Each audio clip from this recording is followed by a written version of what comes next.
2026 Bronco Sport driver display. Hey everyone, I'm Jason Gillette. I do tech tutorials, video walkarounds, and all things automotive. And today we are walking through this digital display on the Bronco Sport. It's pretty cool. It's got a lot of information, a few customization screens. So let's get into it. Over here is the engine temperature gauge showing you hot or cold. We've got how many kilometers are on the vehicle, or miles if you're in the States.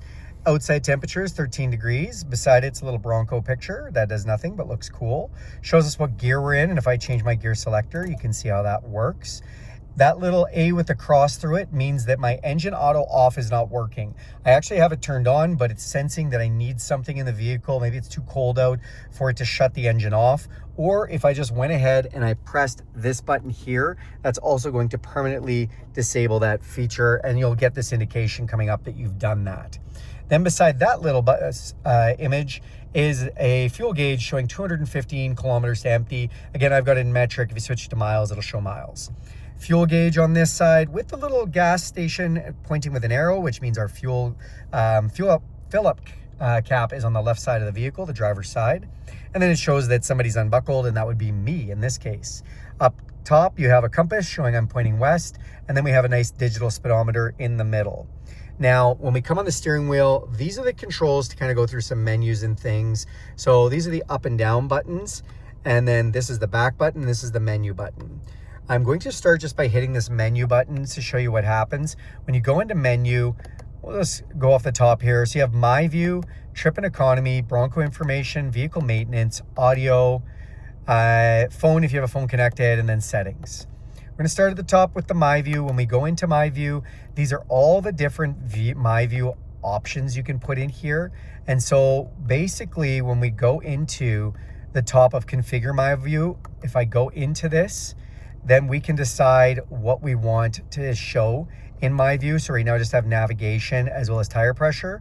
When I go back down here, if I click off-road status, that will just bring me into each one of these as I want to see them. So just kind of a way to be able to get into those one at a time if you want from there. When you're in My View, and again, when you've configured My View, you can pick these on or off so that, you know, basically that's what it shows you anytime when you're in My View. Now backing out of there, so we are just going to go into these one at a time. Trip and Economy, so this will show us Trip 1, this will show us Trip 2, and this will show us Economy. So if I enter into Economy, you can see that's my average economy. And then if I back out of there, we always have to go back into the menu screen. So Bronco Information, we can look at who's buckled up, or we can go into off-road status. So this is kind of a tattletale. You saw it when I first started the car that I was in my Bronco seatbelt screen. And then if I go into it again, we can go into off-road status, and we can see the angle of approach, angle of descent, angle of articulation of our steering wheel. So this gives us some kind of off-roady things to look at. We go into vehicle maintenance. This is going to show us where our oil life is and tire pressures. And then if we go down to the next one, we are going to go into audio, and when we're in audio, this is letting us select the sources. Also look at our presets. So if we have presets in here, we can then go through what presets are set on the radio and just scroll through kind of one through however many we have preset, which is cool. You can actually do a lot of presets on the stereo, which is awesome. That's a ton of presets, you guys. Backing out of there. And then we go down, phone. Again, I don't have a phone connected.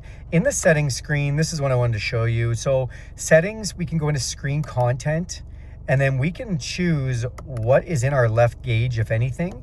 So you can either have nothing, or you can have the tachometer. And then when we back out here, so when we go, we've got right now it's classic view digital speedometer. So I'm just gonna back right out. And now you can see there's a tach on the left side, which is pretty cool. But if I go back into that settings screen, we can also view a classic view speedometer if we want round. So let's say we want a round speedometer, we'll back out so you can see what that looks like. And now we all of a sudden have not just digital, but an analog that goes around it as well. So now I have more information. Maybe you like it more simple, maybe you like more information, which is neat.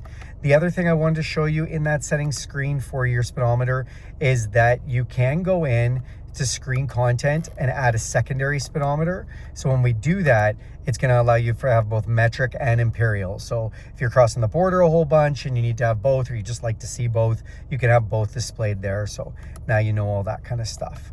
Yeah, that's basically most of the information that's in here, you guys. Thanks a lot for watching this video. Do me a huge favor, click subscribe to this channel. If you like this video, give it a big thumbs up.